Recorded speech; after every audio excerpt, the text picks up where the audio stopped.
የሚሰሙ መረጃዎች ሁሉ በእጅጉ ልብ ሰባሪ ናቸው።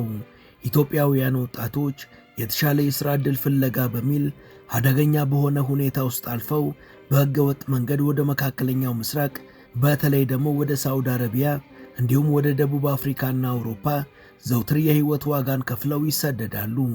ዓለም አቀፍ የስደተኞች ተቋማት በየጊዜው የሚያወጧቸው የእልቂት መረጃዎችም እውን ሕዝባችን በቀጥታ ወደ ሞት እያመራ ነው ወይ ያስብላሉ።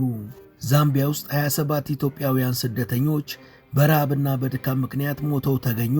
በማላዊ 30 ኢትዮጵያውያን ስደተኞች በጅምላ መቃብር ተቀብረው ተገኙ። በሞዛምቢክ 64 ኢትዮጵያውያን በተዘጋ ኮንቴነር ውስጥ ታፍነው ሞቱ የሚሉ ዜናዎችን ጆሮአችን ሰምቶ ለጊዜው ከንፈር መጠን ያለፍናቸው ነበሩ ቢባል ማጋነን አይደለም።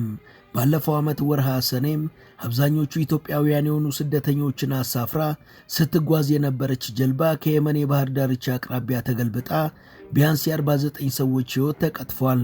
በዛው ዓመት ሚያዝያ ወር ላይ ብቻ ደግሞ በተከታታይ በደረሱ ሁለት አደጋዎች 60 የሚሆኑ ኢትዮጵያውያን ባህር ውስጥ ሰምጠው ለሞት ተዳርገዋል።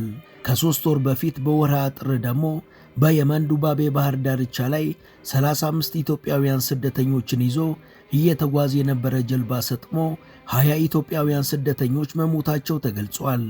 መጋቢት 2017 ደግሞ ከጅቡቲ የተነሱ አብዛኞቹ ኢትዮጵያውያን የሆኑ ከ100 በላይ ስደተኞችን ያሳፈሩ ጀልባዎች እንዲሁ ከየመን የባህር ዳርቻ አቅራቢያ ተገልብጠው አንድም የተረፈ ሰው ሳይገኝ የባህር አውሬ ራት ሆነዋል።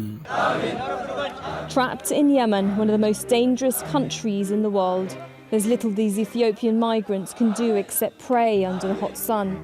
Most were headed to Saudi Arabia for work, hoping it could pull them out of poverty.